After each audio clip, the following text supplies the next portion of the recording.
Hello guys, நம்ம இன்னைக்கு என்ன அனிமி பார்க்க போகிறோம் அப்படின்னு பார்த்தீங்கன்னா, எல்லாருக்குமே பிடிச்ச ஃபேவரட்டான அனிமி தான் டேண்டட் அண்ட் டேன். இந்த அனிமி பார்த்தீங்கன்னா 18+, அதனால வந்து சின்ன பசங்க பார்க்கறத தவிர்த்துக்கோங்க. இந்த அனிமி பார்த்தீங்கன்னா என்னுடைய ஃபேவரட்னே சொல்லலாம். இது வந்து ரொம்ப ஸ்பெஷலான அனிமி. இதோட செகண்ட் பார்ட் வேணும்ல, லைக் ஷேர் சப்ஸ்கிரைப் பண்ணுங்க. இன்றைக்கி நம்ம பார்க்க போகிறது டேண்டட் அண்ட் சீசன் 1 எபிசோட் 1. ஓப்பன் பண்ணால் ஒரு பொண்ணுக்கிட்ட ஒரு பையன் வந்து எனக்கு தேர வேண்டிய காசு எப்படி கொடுப்பேன் அப்படின்னு சொல்லி கேட்குறான். எதுக்கு? நான் உனக்கு ஒரு நாள் தான் நல்ல ஒரு பாய் ஃப்ரெண்டாக நடிக்க சொல்லி எனக்கு காசு கொடுத்தேன், அதுக்கு நீ இன்னும் காசே கொடுக்கல, இன்னும் எனக்கு காசே கொடுக்கல அப்படின்னு சொல்லும்போது அவன் வந்து அடிக்கிறான். எதுக்குமா அடிக்கிற அப்படின்னு சொல்லி ஒரு அடி தடுத்து விட்டுட்டு அப்புறம் ஒரு குத்திட்டு அவன் போயிடுறான். அவன் போனதுக்கப்புறம் அவன் போட்டு திட்டிக்கிட்டு இருக்கான். திட்டியும் ஒன்றும் பண்ண முடியாது, அது நமக்கு தெரிஞ்ச விஷயம்தான். அப்பப்பா திட்ட ஆரம்பிச்சா. இதை நான் கொஞ்சம் ஃபாஸ்ட்டாக ரீட் பண்ணுறேன், ஆனால் கொஞ்சம் பொறுத்துக்கோங்க. அப்புறம் கிளாஸுக்கு போய் உட்காந்து ஓன்னு அழுதுட்டு இருக்கான். எதுக்குன்னா அவளுக்கு இருந்தவள் நல்ல பாய் ஃப்ரெண்டும் போயிட்டான். யாரும் உனக்கு தான் பாய் ஃப்ரெண்டே கிடையாது அப்படின்னு சொல்லி அவங்க கேள்வி பண்ணும்போது அவங்கள பார்க்கும்போது எனக்கு கென்டாக்ரா மாதிரி இருந்துச்சு. கென்டாக்ராவா? அது யாரு? அதெல்லாம் நீங்கள் தெரிஞ்சுக்க கூடாது, அவன் என்னோட ஃபர்ஸ்ட் லவ்வர். அப்படியா அப்படின்னு சொல்லிட்டு இருக்கும்போது திரும்பவும் நான் சோகமாக இருக்கேன்.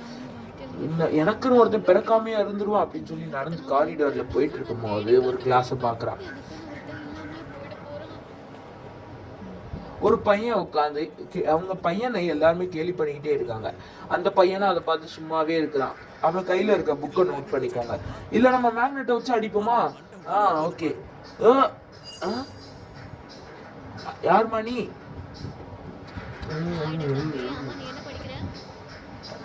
உன் பேர் என்ன? என்னோட பேரு கென்டகுராவா? என்னோட பேரு அயாசி.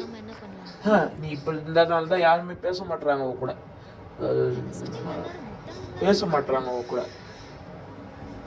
யாரு இந்த பொண்ணு? எதுக்கு நம்மளை வந்து பார்த்துட்டு போறா? எனக்கு தெரிஞ்சு எனக்கு உங்க மனசுக்குள்ள என்ன இருக்குன்னு புரிஞ்சிருச்சு. என்ன புரிஞ்சுச்சு இவனுக்கு? என்னது நீ நினைக்கிறமா? ஒன்றும் இல்லை, ஏலியன்ஸ்லாம் இருக்கு. நம்ம பிரசிடென்ட் ரீசெண்டாக மார்ஸ்க்கு போய் பார்த்துருக்காரு, ஏலியன்ஸை பார்த்துருக்காரு. இதை தெரிஞ்சுக்கிட்டு நான் என்ன பண்ண போறேன்? நீ தூக்கி போடு. எனக்கு ஏலியன்ஸ் எல்லாம் நம்பிக்கை இருக்கு, உனக்கு இருக்கா? எனக்கு ஏலியன்ஸ் நம்ம ரீசெண்டாக நம்மளோட பிரசிடென்ட் கூட ஏலியன்ஸை பார்த்துருக்காரு. நானும் கேள்விப்பட்டேன். என்ன கண்டுக்கவே மாட்டேன். இங்க பாரு அப்படின்னு சொல்லிட்டு இருப்பான். அப்படி கோவத்தில் வந்து கட்டி விட்டுறான். என்னை வந்து இப்படி தொல்லை பண்ணிக்கிட்டே இருக்க அப்படின்னு சொல்லிடுறான். அவன் வந்து அப்படியே ஒரு சோகத்தில் அப்படியே முழுந்து இருக்கும்போது அவளும் கொஞ்சம் அப்படியே பாவப்பட்டு அவன் பக்கத்தில் வந்து அந்த புக்கை எடுத்து கொடுக்குறான். அந்த புக்கை எடுத்து கொடுக்குறப்போ அவளுக்கு வந்து ஃபீல் ஆகுது, சரி நம்ம வந்து இவனை ரொம்ப திட்டிக்க கூடாது அப்படின்னு சொல்லி அவளுக்கு ஃபீல் ஆகுது.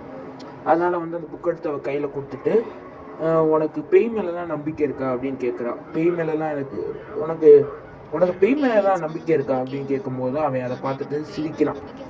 நான் கொஞ்சம் ஃபாஸ்ட்டாக ரீட் பண்ணுறேன்னு நினைக்கிறேன், என்னை மாற்றிக்கோங்க. நான் சிரிக்கும்போது இவங்க 2 பேருமே எப்படி ஒரு சண்டை வந்துடுது. அந்த சண்டையில் வந்து 2 பேருமே எப்படி சண்டை போட்டுறாங்க. அப்புறம் 2 பேருமே சண்டை போட்டுட்டு இருக்கும்போது அவங்களோட ஃப்ரெண்ட்ஸ் வந்துடுறாங்க. ஃப்ரெண்ட்ஸ் வந்துட்டு பார்த்துட்டு இந்த மாதிரி என்ன இவளோட டேஸ்ட் இவ்வளோ மட்டமாக இருக்குது அப்படின்னு சொல்லிட்டு இருக்காங்க. அப்போது 2 பேருக்குமே ஒரு சேலஞ்ச் கொடுத்துருக்காங்க. ஏன்னா நீ ஏலியன்ஸ் நம்பலைன்னா ஏலியன்ஸ் இருக்கிற இடத்த நான் காட்டுறேன் அப்படின்னு சொல்லி ஒரு இடத்துக்கு வந்து போக சொல்கிறாங்க. அயாசேவும் அதை நம்பி அங்கே போகிறாங்க. அயாசே அங்கே போய் பார்த்தா அந்த இடத்துல வந்து கொஞ்சம் இருட்டாக பயங்கரமாக இருக்குது அந்த இடம். அந்த இடத்த பார்க்கும்போது அவங்களுக்கு வந்து கொஞ்சம் பயமாக இருக்குது. அப்படி பார்க்கும்போது அந்த இடம் ரொம்பவே பயங்கரமாக இருக்குது அப்படின்னு சொன்னோடனே வந்து ஃபோன் பேசிக்கிட்டே போயிட்டு இருக்காங்க. அப்போது வந்து அவங்க முன்னாடி நடந்து போகும்போது யாரோ ஒருத்தவங்க அப்படியே நடந்து போகிற மாதிரி இருக்குது. அதை வந்து அவங்க கவனிக்கலை. இப்போ வந்து அப்படியே நம்ம கென்டகுராவை காட்டுறாங்க. கென்டகுரா வந்து அயாசி சொன்ன ஒரு இது பாலத்துக்கு கீழே இருக்குங்க, அது என்னன்னு தெரியல, அதுக்கு வந்திருக்கான். என்னது ரொம்ப பயங்கரமாக இருக்கே, இதுதான் பேய் இருக்கிற இடம் அப்படின்னு சொல்லி என் பாட்டி சொல்லியிருக்காங்க. இந்த இடத்துல என்ன பேய் இருக்கான்னு எனக்கு தெரியல, ஆனால் கொஞ்சம் பயங்கரமாக இருக்கும், நீ போயிட்டு வா அப்படின்னு சொல்கிறாங்க அயாசே. அப்படி சொல்லும் போது இவனும் அப்படி நம்பி போகலாம் அப்படின்னு சொல்லி முடிவெடுத்து உள்ளே நடந்து போயிட்டு இருக்கான்.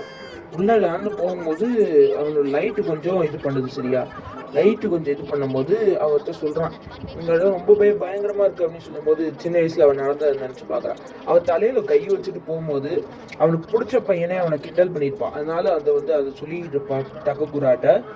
அதை டகக்குரா கேட்டுட்டு இருக்கும்போது அது அவங்க அப்படியே இன்னொரு வாட்டி கதையை சொல்கிறான். அவங்க பாட்டிகிட்ட போய் இதை சொல்லும் போது அவங்க பாட்டி என்ன சொன்னாங்க அப்படின்றது இந்த இப்போ இன்னும் காட்டல. அப்போ கென்டக்குரா டக்குன்னு ஒரு கேள்வியை பார்க்குறான். ஓ சுண்டக்காவை கொடு எனக்கு கொடு அப்படின்னு சொல்லி கேட்கும்போது அந்த கேள்வி வந்து ரொம்பவே வேகமாக இருக்குங்க. அந்த வேகமாக இருக்க அந்த கேள்வி வந்து டக்குன்னு வந்து அதை பிடிச்சிருது. அப்போ அயாசி வந்து ஓடலாம் அப்படின்னு ட்ரை பண்ணும்போது அவன் டக்ககுரா சொன்ன 3 ஏலியன்ஸ் வந்து பிடிச்சிருக்கு. ஏலியன்ஸ் வந்து பிடிச்சி என்ன யாரையா நீங்கள் என் ட்ரெஸ்ஸை இப்படி கிழிச்சு போட்டீங்க அப்படின்னு சொல்லி சொல்லும்போது இது கொஞ்சம் 18+ இருக்கணும், நான் இது சொல்லலை. கொஞ்சம் கண்ட்ரோல் பண்ணி அப்படியே ஏதோ பண்ணுறாங்க. அப்படி கண்ட்ரோல் பண்ண ட்ரை பண்ணும்போது அந்த ஃபோன் அடிக்குது. ஃபோனுக்குள்ளேருந்து நம்மளோட ஹீரோ மாதம் என்ட்ரி கொடுத்து ஒருத்தனுடைய அந்த இடத்த பிடிச்சி கடிச்சு வச்சிடறான். கடிச்சு வச்சதுக்கப்புறம் ஒருத்தன் அப்படியே அவன் ட்ரெஸ்ஸை கிழிச்சா ஒரு அசிங்கமான ஒரு ஏலியன் இருக்குங்க. அதை அப்படியே அதையும் அட்டாக் பண்ணி தூக்கி போடும்போது அதுல ஒரு ஏலியன் வந்து அதை வந்து அதோட பவர் யூஸ் பண்ணிடுச்சு. அப்போ இவன் சொல்கிறான், நான் எந்த அளவுக்கு ஏலியன்ஸை நம்பினேன் தெரியுமா, சின்ன வயசுலேருந்து நான் ஏலியன்ஸ் அப்படிங்கிறேன். அப்பா போது தான் நான் உன்னையே பார்த்தேன் அப்படின்னு சொல்லி அவன் பேசும்போது, தம்பி நான் உனக்காக ஹெல்ப் பண்ணுவேண்டா அப்படின்னு சொல்லும்போது பாட்டி சொன்ன ஞாபகம் வருது. அவன் வயிற்றுல கை வச்சு தலையில கை வை அப்படின்னு சொல்லுவாங்க. அப்போ அவளுக்கு வந்து அந்த ஞாபகம் வந்துருது, அந்த பிடிச்ச பையனை கிட்ட வந்து. அப்போ இவளுக்கு ஏதோ சூப்பர் பவர் கிடைச்ச மாதிரி ஆயிடுச்சு. அவளுக்கு ஏதோ ஒரு சூப்பர் பவர், அவளுடைய விர்ச்சுவல் எனர்ஜி அதிகமாகி அதுக்கு ஒரு சூப்பர் பவர் கிடைச்சிச்சு. வெளியே ஒரு மூணு மாதிரி இருந்ததை போய் பார்த்தா அது மூணு கிடையாதுங்க.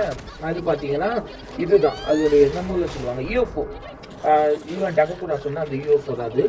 இவன் டகக்குரா உடம்புல இருந்து அந்த கிளவி எடுத்துட்டு அப்படின்னு சொல்லி போடும்போது அந்த யூஎஃப்ஓ வந்து ஒரு ரோட்ல கிராஷ் ஆயிடுச்சு. அதுக்குள்ள இருந்து நம்மளோட ஹீரோயின் 2 பேருமே இறங்கி வந்துடுறாங்க. இறங்கி வந்துட்டு ஹீரோயினுக்கு போட ட்ரெஸ் தான் சொல்லி ஹீரோவோட ட்ரெஸ்ஸை வந்து கொடுக்குறான். கொடுத்துட்டு அவங்க வந்து அப்படியே நடந்து போயிட்டு இருக்காங்க. இந்த சட்டையை நீ வச்சுக்கோ, இதெல்லாம் உனக்கு தான் அப்படின்னு சொல்லும்போது அவன் டவுசர் மட்டும் போயிருக்கானா, அதனால அவள் கொஞ்சம் அப்படி ஷை ஆகிட்டு நானும் வெயிட் பண்ணேன் இந்த உனக்கு அப்படின்னு சொல்லி அவள் கொடுக்கும்போது அதை போட்டுட்டு வரும்போது அவங்க 2 பேர் நல்லா பேசிக்கிட்டே வராங்க. பேசிக்கிட்டே வரும்போது இவளுக்கு கொஞ்சம் ஃபீலிங்ஸ் ஆகுது. எனக்கு தெரிஞ்சு இவள் லவ் பண்ண போகிறான்னு எனக்கு தெரியுது. ஓகே, இதோட இந்த எபிசோட் முடியுது. நம்ம அடுத்த எபிசோட பார்ப்போம் நாளைக்கு. இன்னும் யாரெல்லாம் லைக் ஷேர் சப்ஸ்கிரைப் பண்ணலையோ அவங்கள மறக்காம சப்ஸ்கிரைப் பண்ணிக்கோங்க. பாய்.